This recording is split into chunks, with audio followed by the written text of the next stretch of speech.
에베소서 5장 15절부터 21절까지 말씀입니다. 이 계시의 말씀을 제가 받들어 읽어드릴 때 살아계신 주님의 음성을 들으실 수 있기를 바랍니다. 그런즉 너희가 어떻게 행할지를 자세히 주의하여 지혜 없는 자같이 하지 말고 오직 지혜 있는 자같이 하여 세월을 아끼라. 때가 악하니라. 그러므로 어리석은 자가 되지 말고 오직 주의 뜻이 무엇인가 이해하라. 술 취하지 말라. 이는 방탕한 것이니 오직 성령으로 충만함을 받으라. 시와 찬송과 신령한 노래들로 서로 화답하며 너희의 마음으로 주께 노래하며 찬송하며 범사에 우리 주 예수 그리스도의 이름으로 항상 아버지 하나님께 감사하며 그리스도를 경외함으로 피차 복종하라. 아멘. 성령 강림주일이면서 또 올 셋째 주는 원래 이 스승의 주일로 지키는 날입니다. 이날에 우리 교회 학교에서 우리 어린 자녀들을 섬겨주시는 우리 선생님들과 또 샘에서 샘원들을 섬기는 우리 샘지기들, 터지기들과 그리고 찬양대에서 찬양대에게 귀한 찬양을 가르쳐주는 우리 지휘자님께 교회를 대신해서 감사를 드리고 계속해서 주의 성령으로 충만한 삶 사시기를 간절히 축원합니다. 솔로몬 왕이 두 여인이 서로 아들이라고 주장하는 그 아기를 놓고 재판을 한 이야기는 세상에 아주 많이 알려져 있습니다. 교회를 다니는 사람만 아는 이야기가 아니라 교회를 안 다녀도 그 재판은 너무나도 유명한 재판이 돼서 오늘날 명재판을 갖다가 이제 솔로몬의 재판이다 보통 이렇게 이야기할 정도로 그 재판 속에 솔로몬의 지혜가 잘 드러납니다. 그와 같은 지혜를 솔로몬이 갖게 된 데에는 과정이 있었어요. 그 과정은 솔로몬이 왕이 되고 난 다음에 하나님께 1000번제를 드리는데 이제 그러고 나서 하나님께서 꿈에 나타나셔서 솔로몬에게 질문을 하십니다. 내가 너에게 뭘 주었으면 좋겠느냐. 이 일에 솔로몬이 이제 구한 것은 이제 그의 표현대로라면 이제 듣는 마음을 달라고 말씀을 드렸고요. 듣는 마음은 백성들의 이야기를 잘 듣고 선악을 분별해서 바르게 판단할 수 있는 지혜를 달라 하는 요청을 하나님께 한 겁니다. 이 요청을 들으신 하나님께서 굉장히 칭찬하시고 상급을 주셨어요. 부도 구하지 않고 또 장수도 구하지 않고 또 원수를 갚는 것도 구하지 않고 이제 지혜를 구하니 너무 귀하다고 하시면서 그 지혜에 더하여서 재물과 영광까지 함께 허락을 하십니다. 이제 그렇게 해서 지혜를 얻게 된 이 솔로몬이 그 실제로 그 지혜를 어떻게 행했는가 하는 단면을 보여주는 사건이 그 재판인 거예요. 저는 이 솔로몬의 태도를 보면서 이제 그가 지혜로웠던 건 다른 것이 아니라 하나님이 무엇을 주시기를 원하시느냐라고 하는 이 질문 앞에 지혜를 구했다 이렇게 생각을 합니다. 그러니까 진짜 지혜로운 사람은 지혜를 구하는 겁니다. 그렇게 생각하는 이유가 이제 근간에 이 새벽에 창세기 읽어 나가다가 요셉을 보면서 또 알게 된 사실인데요.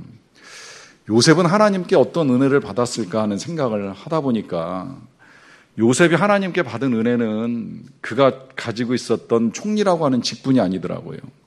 그 직분 때문에 갖게 된 권력 아닙니다. 또 그 직분 때문에 갖게 된 재물 그 또한 아닙니다. 또 그 직분 때문에 뭐 형들을 무릎 꿇게 하고 머리 숙이게 만드는 능력 그것도 아니라는 거예요. 진짜 요셉이 하나님께 받은 가장 큰 은혜는 지혜입니다.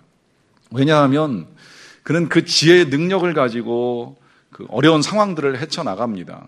예를 들면 종으로 팔려갔지만 그 종살이 하는 동안에 그의 지혜가 드러나니까 보디발 장군이 그 집안의 모든 일을 다 그에게 맡기는 거예요. 사실 어리석은 사람한테 못 맡기잖아요. 지혜로우니까 맡기는 거예요.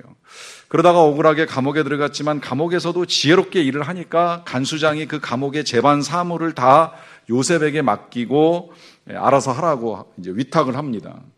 특히 그런 요셉이 감옥에서 나올 때 이게 그냥 바로왕의 꿈을 해몽했다고 나온 것이 아니더라고요. 보니까 바로왕의 꿈을 잘 해석을 해주기도 했지만 그 꿈을 해석하고 난 다음에 바로왕에게 이런 지혜로운 권면을 합니다. 앞으로 이 애굽 땅에 꿈대로라면 풍년도 7년 있지만 흉년도 7년 있을 터인데 그 흉년 7년을 지나가기 위해서는 지혜로운 통치자를 세워서 그가 풍년 때 곡식을 거두어드리고 흉년 때 이것을 잘 분배해서 나누어야지 어려운 시기를 지나갈 수 있습니다라고 하는 제안을 하는 거예요.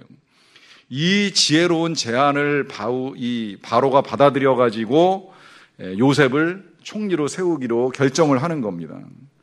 여기서만 그치는 것이 아니라요, 이 요셉이 총리가 되고 난 다음에도 나라를 다스리는 건 말할 것도 없거니와 형들이 곡식을 얻기 위해서 자신을 찾아왔을 때 성급하게 자신의 정체를 드러내지 않아요. 그리고 자기가 요셉이라는 사실을 숨기고서 동생은 살아있는지 아버지는 안녕하신지 다 확인한 다음에 먼저 동생 데려오라고, 또 그냥 보내면 안 데려올까 봐 둘째 형을 볼모로 잡아놨다가 동생을 데리고 오게 한 다음에 그 다음에 이제 자신을 밝히고 아버지를 데려오게 하는 이 일련의 과정 중에 절대 서두르지 않고 차근차근 지혜를 발동해서 결국은 가족들을 다 불러들이고 이 가족들이 애굽 땅에서 자리 잡고 살아갈 수 있도록 도와줍니다. 이 모든 것에 더하여서 요셉의 지혜가 절정을 이루는 장면은 다른 어떤 것이 아니라 그가 형들로부터 받았던 상처를 다루는 데 있어서 절대 어리석은 복수를 하지 않는다는 거예요. 복수는 상처를 해결하는 방법처럼 보이기는 합니다만은 실상은 상처를 해결하는 것이 아니라 또 다른 상처를 만들어냅니다. 그리고 고통을 더 크게 일으킵니다. 그래서 고통을 가중시키는 결과도 가져옵니다. 정말 지혜로운 사람은 상처가 있을 때 용서를 통해서 상처를 해결합니다. 그걸 통해서 치유하고 회복의 역사를 이루어 갑니다. 요셉은 얼마든지 복수할 수 있었지만 복수로 상처를 치료하는 것이 아니라 용서를 통해서 자신도 치유하고 형들도 죄를 사할 수 있는 일들을 이루어 가게 합니다. 그만큼 지혜가 중요하다는 거예요. 그래서 이 지혜가 때로는 한 사람을 죽이기도 하고 살리기도 하지만 한 가정을 살릴 수도 있고 죽일 수도 있고 한 나라를 살릴 수도 있는 일이 통치자의 지혜 속에 들어있다라고 하는 것이지요. 그래서 우리 그리스도인의 삶을 계속 가르쳐주고 있는 이 에베소서에서도 이 부분을 아주 강조하는 것을 오늘 우리가 보게 되는데요. 먼저 15절 말씀을 다시 보면 이렇게 말씀합니다. 그런즉 너희가 어떻게 행할지를 자세히 주의하여 지혜 없는 자 같이 하지 말고 오직 지혜 있는 자 같이 하라 하는 당부를 해요. 흉내라도 내라고 하는 것처럼 들리기는 합니다만은 어쨌든 강조되고 있는 건 지혜입니다. 어떻게 행할지를 잘 주의해보고 지혜 없는 자 같이 살지 말고 지혜롭게 살아라, 지혜로운 자처럼 살아라, 이런 당부를 하고요. 이 당부는 놀랍게도 이제 여기서만 멈추는 것이 아니라 건너뛰면 17절에서 이렇게 또 한 번 강조가 돼요. 그러므로 어리석은 자가 되지 말고 오직 주의 뜻이 무엇인가 이해하라라고 하면서 어리석은 자 되지 마라, 지혜로워야 된다. 그러려면 어떻게 해야 되느냐? 그것은 오직 하나님의 뜻이 무엇인지를 이해하라라고 하는 당부를 합니다. 이제 여기서 우리가 지혜가 무엇인가라고 하는 것이 분명하게 정의됩니다. 그것은 하나님의 뜻이 무엇인가를 이해하는 게 지혜라는 거예요. 솔로몬 왕이 지혜롭기는 했는데 좀 아쉬운 게 이제 여기에 있는 거죠. 솔로몬 왕은 하나님께 지혜를 얻기는 했어요. 그런데 그 지혜 때문에 명성도 얻고 영광도 얻고 부도 얻었지만 안타깝게도 시간이 흘러가면서 하나님의 뜻이 무엇인지 이해하는 데 실패합니다. 이제 그러다 보니까 그가 가지고 있는 명성과 능력을 가지고 많은 여인들을 아내로 맞이하면서 그 여인들의 마음을 얻기 위해 산당을 만들기도 하고 그 산당 안에 우상을 두고 섬기기도 하면서 하나님의 뜻을 거스르기 시작을 하는 거예요. 그리고 그 일의 결과로 결국에는 이제 나라가 폐왕길로 접어들게 되고 가문도 몰락의 길을 가는 것을 볼 수 있습니다. 당대에야 그야말로 하나님이 사랑하셔서 그냥 내버려 두긴 하셨지만 그 이후에 태어나는 후대 왕들이 이 귀한 이스라엘 나라를 둘로 나눠 먹기도 하고 또 나눈 상태에서는 계속해서 이제 어려움에 빠뜨리는 일들을 보게 될 때에 지혜를 얻기는 얻었지만 그 지혜를 가지고 하나님의 뜻이 무엇인가 이해하지 못함으로 말미암아 엄청난 결과를 초래하는 거예요. 이제 그런 의미에서 보면 여러분, 지혜는 일을 잘하는 게 지혜가 아니에요. 말을 잘하는 것도 지혜가 아니에요. 무슨 꾀를 내가지고 특별한 위기를 모면하는 것이 지혜가 아닙니다. 지혜는 다른 어떤 것이 아니라 하나님의 뜻이 무엇인가를 이해하는 것이 지혜예요. 비록 세상에서는 좀 능력 없게 살아간다고 할지라도 우리 하나님께서 나에게 원하시는 것이 무엇인가, 우리 가정에 원하시는 것이 무엇인가를 좀 분별하고 그것을 따라 살아가는 그 사람이 지혜로운 삶이다라고 하는 것입니다. 그런 지혜로운 삶을 살기 위해서 그러면 어떻게 해야 되느냐라고 했을 때에 이제 그 질문에 대한 답을 18절에 이렇게 이어주시는 거예요. 술 취하지 말라, 이는 방탕한 것이니 오직 성령으로 충만함을 받으라 그래요. 여기 아주 한 가지로 명확하게 이제 가르쳐 줍니다. 그것은 성령으로 충만함을 받으라라고 하는 거예요. 몇 차례 말씀드렸습니다만은 이 말씀의 초점은 성령으로 충만함을 받으라 하는 데 있는 것이지, 이 말씀이 술은 마셔도 된다, 안 된다, 마셔도 취하지만 않으면 된다의 논란거리에 답을 주기 위해서 기록된 말씀은 아니라는 거예요. 아니, 오히려 전에도 말씀드렸듯이 이것이 우리가 옛사람의 모습을 벗고 새 사람을 입는 데 있어서 성령의 충만한 만큼이나 중요한 것이 없다는 걸 분명하게 강조해 주는 겁니다. 그럼에도 불구하고 그럼 굳이 그것을 왜 술 취함과 같이 써 놓았느냐라고 하면 사실 말씀 속에 명백한 이유는 있어요. 술 취함은 방탕함이라고 말씀을 합니다. 그러나 성령의 충만함은 지혜를 우리에게 허락해 주기 때문입니다. 뭐 꼭 그렇게 아니 보셔도 이렇게도 보기는 하더라고요. 술 취함과 성령의 충만함 사이에는 유사점이 많아요. 비슷한 모습이 되게 많습니다. 예를 들면 술 취한 사람들 보면 왜 노래 나오잖아요. 마찬가지로 성령으로 충만하면 찬양합니다. 술 취하면 기분 좋아지잖아요. 성령 충만해도 기분 좋아집니다. 물론 때로 사람에 따라 술 취하면 기분 상해서 우는 사람도 있기는 있더라고요.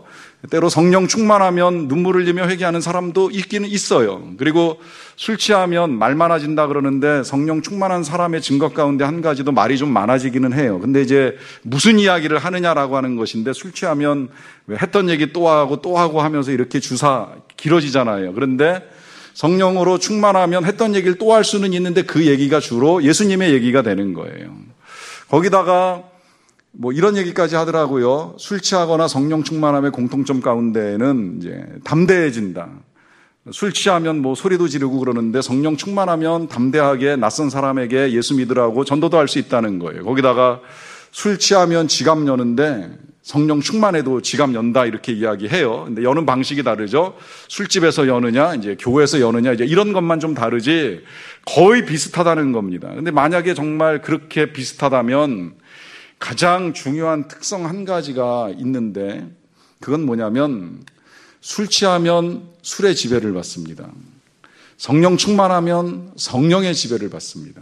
그런데 그 지배받는 삶은 완전히 다릅니다. 말 그대로 술 취해서 술의 지배를 받으면 이게 방탕한 게 되는 것이고, 성령에 취해서 성령 충만하면 이것이 지혜로운 삶이 된다는 거예요. 이건 제가 강조하는 내용이 아니라 우리가 이미 보아왔고 성경에서 약속했던 것이기 때문에 명백합니다. 이미 우리는 1장 읽어오면서 사도 바울이 에베소에 있는 성도들과 그리스도 예수 안에 있는 신실한 자들을 위해 기도할 때 어떻게 기도하는지 보셨죠?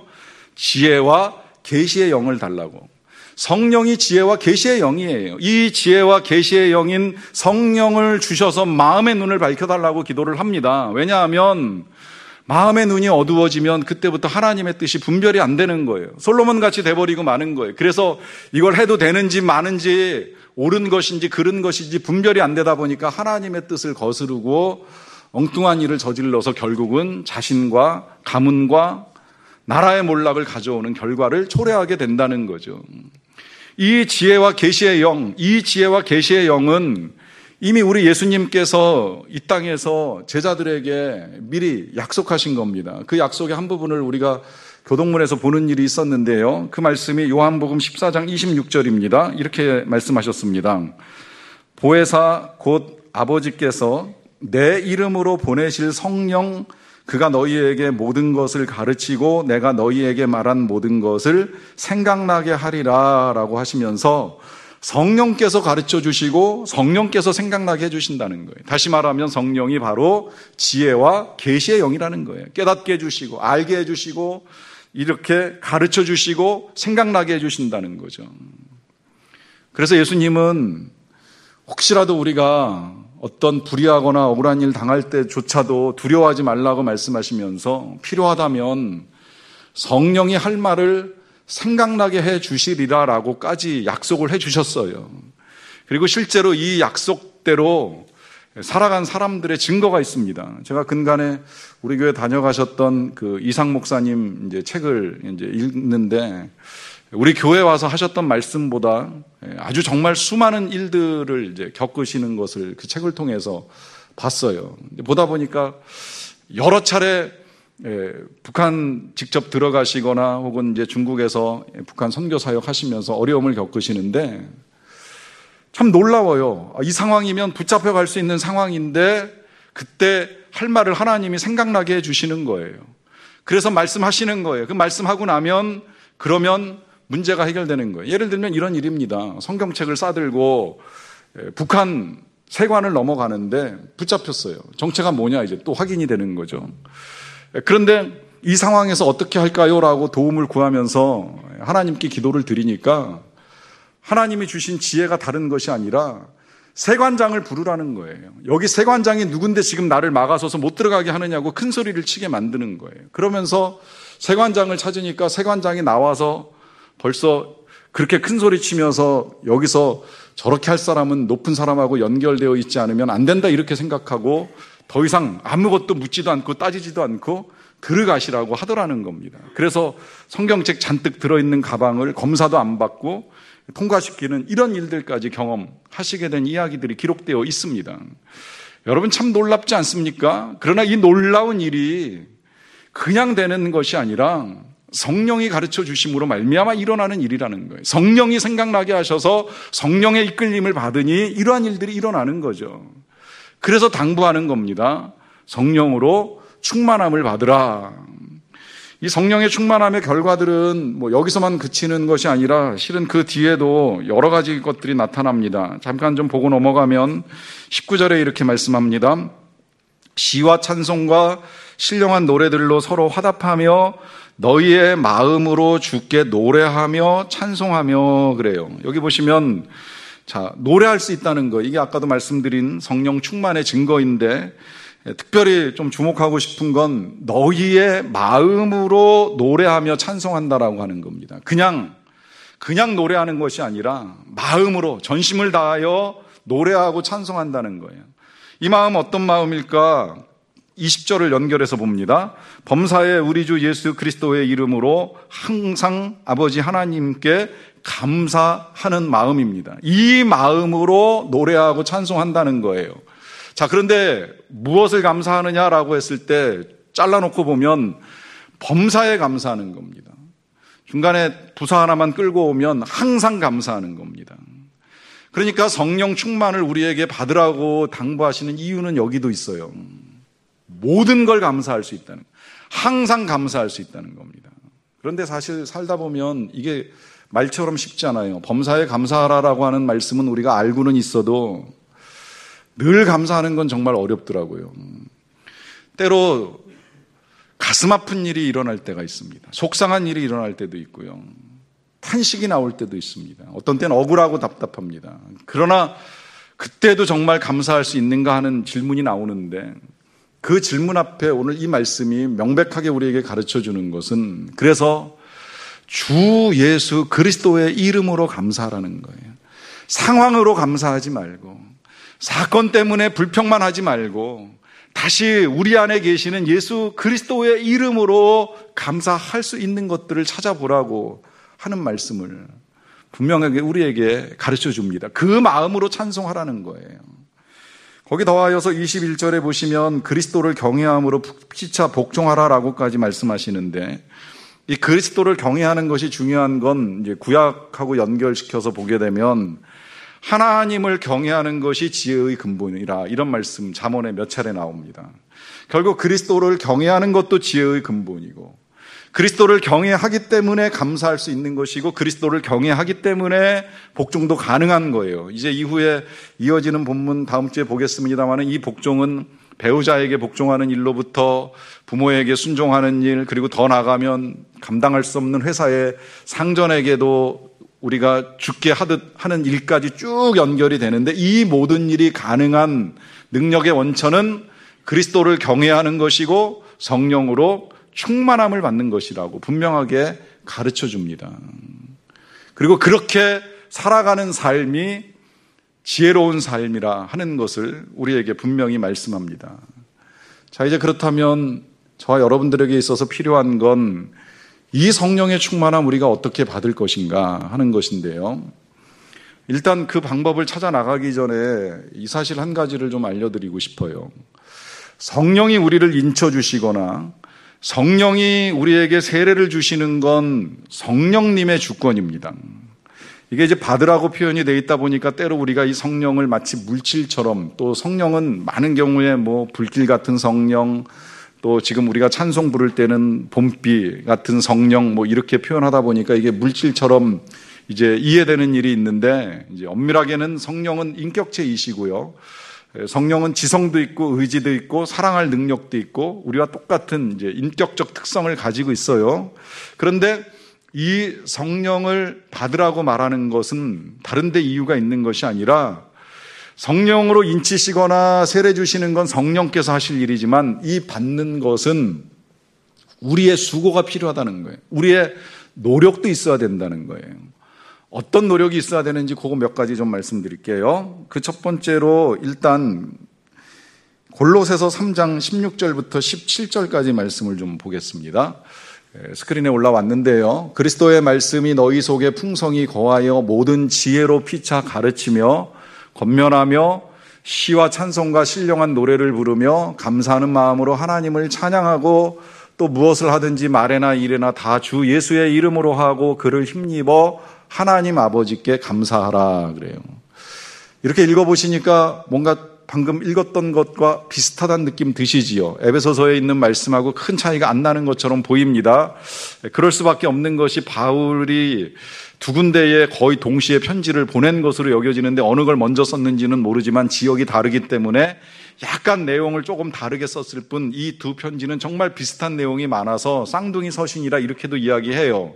여기 보시면 지금 시와 찬송과 신령한 노래를 부른다, 뭐 감사한다, 찬양한다, 그리고 예수의 이름으로 하나님 아버지께 감사한다는 것까지 다 거의 비슷합니다. 그런데 유별나게 다른 한 부분을 꼽으라고 하면 맨 앞부분에 오직 성령으로 충만함을 받으라라고 하는 그 말씀 대신에 뭐라고 그래요? 그리스도의 말씀이 너희 속에 풍성히 거하기를 원한다는 말씀을 하고 계십니다. 다시 말하면 성령의 충만함은 다른 데 있는 것이 아니라 하나님의 말씀이 우리 안에 충만해지는 겁니다. 하나님의 말씀으로 우리를 가득 채우는 겁니다. 하나님의 말씀으로 우리의 마음을 넘치도록 채워가는 일을 해야 됩니다. 이것이야말로 우리가 성령 충만한 삶을 사는 비결입니다. 그렇지 아니하면 우리의 마음과 생각을 우리는 뺏겨버리기가 너무나도 쉽기 때문입니다. 어쩌면 많은 말씀이 꼭 아니더라도요, 단 한 가지, 우리가 특별히 이제 지난주, 지지난주 계속 말씀드리면서 1포인트, 2포인트 이런 표현 자주 들었는데, 강조했던 이유는 다 잊어버려도 그 한 가지만이라도 좀 잘 붙들고 그것으로만이라도 우리 안에 충만해진다면 우리가 우리의 자녀들을 양육하는 방식이나 우리의 부모님들을 공경하는 방식이 달라질 것이라고 기대하기 때문이에요. 이 말씀을 드리는 이유는 아담과 하와가 하나만 기억했으면 되는 거예요. 다 먹어도 되지만 선악을 알게 하는 나무, 그거 먹지 말라 하는 이 말씀만 붙들고 있었으면 되는 거예요. 그 말씀만 마음에 가득 채워서, 아, 저건 안 돼, 다 되지만 저건 안 돼, 이것도 되고 다 되지만 그거 하나는 안 돼, 이렇게만 마음 먹었어도 미혹받을 일이 없는 거예요. 그런데 그 마음에 사단이 또 다른 말을 넣어주고 그 말에 붙잡히다 보니까 거기에 흔들려가지고 먹지 말아야 될 선악을 알게 하는 나무의 열매를 먹고 이게 죄가 되고, 이 결과가 오늘 우리에게까지 얼마나 큰 고통을 가져다 줍니까? 여러분, 그래서 우리가 하나님의 말씀을 듣는 일, 들은 말씀을 붙드는 일, 그 말씀만 가지고 살아가려고 애쓰는 일이 정말 중요한 거예요. 왜 교회가 수천 년의 역사를 이어오는 동안에 여러 가지가 변했잖아요. 예배의 형식이 바뀌고 예배의 형태가 바뀌고 내용이 바뀌는 일이 있어도 끝까지 안 변하는 거 한 가지가 있잖아요. 그게 이 설교라고 하는 것인데 왜 안 변할까요? 하나님의 말씀으로 우리의 심령을 채우지 아니하면 우리가 한 주간을 살아갈 수 없기 때문에 찬양도 바뀌고 기도하는 방식도 바뀌고 다 바뀌어도 말씀은 변할 수가 없는 거예요. 그만큼 말씀이 중요한 거예요. 이 말씀을 붙들고 한 주간을 살아가는 것이 힘드니까 주중에 한번 예배 드려볼까 해서 수요 성경 기도회도 생긴 것이고, 또 새벽에 말씀을 듣는 일도 생기고, 이 말씀 교회 와서 듣기 힘들면 인터넷으로라도 들으라고 방송이 나가고 어플로도 깔아주고 하면서 다양한 방식으로 우리가 말씀을 접할 기회를 갖잖아요. 우리 교회가 교회를 시작하면서 다른 어떤 것보다 제일 먼저 저는 잘했다고 생각하는 것 중에 한 가지가 말씀 묵상 교재를 만든 건데, 왜 그랬을까요? 지금도 왜 이 일에 많은 예산과 인력이 투입돼서 이 일을 하는 것일까요? 하나님의 말씀보다 귀한 건 없기 때문입니다. 그리고 말씀 없이 우리가 성령으로 충만하게 이 세상을 지혜롭게 하나님의 뜻을 분별하며 살아가는 것이 어렵기 때문입니다. 여러분, 말씀 안에 거하셔야 됩니다. 그리고 이 사실은 아는 것이 중요한 것이 아니라 우선순위에 두셔야 돼요. 제일 첫 번째 일로 두셔야 돼요. 가장 중요한 일로 여기셔야 돼요. 저도 또 경험했어요. 아침에 조금 게으름 피우고 조금 바쁘면 미처 성경을 읽지도 못하고 외우지도 못하고 묵상도 못하는데, 조금 있다 해야지. 하루 종일 안 되더라고요. 너무 힘들어요. 하루 종일 할 게 너무 많아요. 마음을 빼앗는 건 너무 많아요. 그러다 보면 저녁 때 다 되도록 내가 무엇으로 충만했던가 하는 질문이 다시 나오게 됩니다. 여러분, 눈 뜨면서 미루지 마세요. 너무 바쁘면 출근한 첫 자리에서 미루지 마세요. 아이들을 유치원 보내고 학교 보내고 어린이집 보내고 난 다음에 할 일은 인터넷 검색이 아니라 하나님의 말씀을 먼저 보는 일입니다. 말씀을 먼저 듣는 일입니다. 우선순위를 뒤로 미루지 마세요. 이 일이 우선되어야 지혜로운 부모가 되고 지혜로운 인생을 살 수 있기 때문입니다. 하나님의 말씀이 우리 안에 거하게 해야 됩니다. 그리고 또 한 가지 필요한 것이 있다면 이제 그 다음에 기도하는 일이 필요합니다. 오늘이 성령 강림 주일이라고 하는 말씀을 드렸습니다. 이 날을 지키게 된 이유는 아시는 대로 우리 예수님이 승천하시고 난 다음에 제자들이 예수님의 약속에 따라 예루살렘을 떠나지 않고 열흘 동안 모여 있는 가운데 성령이 그들에게 임하시고 그들이 그 성령 강림과 함께 이제 처음 교회를 만들었기 때문입니다. 이제 그래서 이 날을 어떻게 보면 진짜 교회의 생일, 모든 교회의 생일이다, 이제 이렇게까지 표현을 하는데요. 그런 성령 강림의 역사가 나타나기 전에 이 제자들이 그냥 기다렸던 것이 아니에요. 그들에게는 기도가 있었습니다. 이 기도를 성경은 오로지 기도에 힘썼다고, 오직 기도에 힘썼다 그래요. 이 원리는 그때나 지금이나 다르지 않아요. 기도만이 성령의 충만함을 우리에게 불러옵니다. 기도하지 않고 성령으로 충만하는 거 어렵습니다. 함께 기도하셔야 합니다. 함께 기도의 자리에 있으셔야 됩니다. 혹 그것조차도 힘들면 또 혼자서라도 기도하셔요. 혼자서라도 기도하시면 얼마든지 성령으로 충만하실 수 있어요. 그것이 지혜의 길이고 그것이 우리가 정말 하나님의 뜻이 무엇인지를 분별하는 길이기에 여러분 혼자서라도 꼭 기도하시고 혼자 힘들면 교회에 오셔서 같이 하시면 되는 거예요. 말씀 듣고 기도하시면 되는 거예요. 이 일로 말미암아 우리가 성령으로 충만해질 수 있습니다. 끝으로 한 가지만 더 말씀드리자면 이 성령으로 충만하기 위해서는 이 표현대로 하면 24시간 예수님과 동행한다고 할 수 있겠고요. 표현을 조금 바꾸자 그러면 매 순간마다 우리가 성령께 예민하게 반응하면 됩니다. 예민하게 반응한다는 건 다른 것이 아니라 내 안에 성령이 계시다는 사실을 잊지 않고 살아가는 거예요.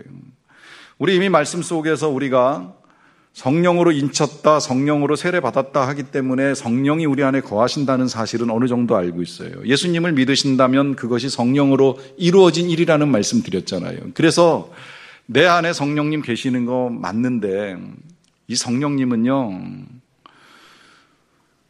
우리가 무시하면 근심하시고 우리가 아예 잊어버리면 떠나십니다. 굉장히 인격적이고 예민하신 분이시기 때문에 성령의 반응은 그렇게 나타납니다.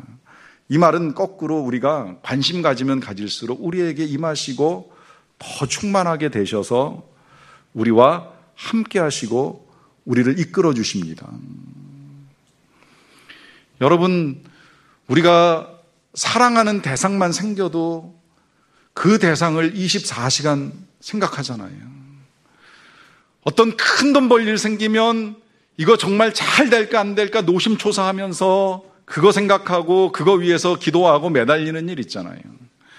젊은 청년이 어쩌다 애인 생기면 그 여자하고 그 남자하고 어떻게 사랑을 잘 가꿀까 그것만 생각하면서 하루 종일 보내잖아요. 아무리 일하고 공부해도 그 생각이 떠나지 않잖아요. 자식 낳으면 그 자식 사랑하기 때문에 그 자식 생각에 빨리 퇴근하고 집에 가서 봐야지 하는 마음 우리 안에 커질 때 있잖아요. 여러분, 똑같은 마음이 우리 안에 거하시는 성령에게, 우리와 함께 계시는 예수님에 대한 저와 여러분들의 반응이 되어야 된다는 거예요. 그럴 때 우리가 성령으로 충만한 삶을 살 수 있다고 주님이 우리에게 가르쳐 주십니다. 요셉이 바로의 꿈을 해석해 주고 바로에게 그런 제안 드렸을 때, 이렇게 준비하셔야 흉년이 지나갈 수 있습니다라고 하는 제안을 드렸을 때, 바로가 그 제안을 다 듣고 난 다음에 요셉에게 보인 반응이 있어요. 그 반응은 이런 반응이에요. 이와 같이 하나님의 영에 감동된 사람을 우리가 어찌 만날 수 있으리요?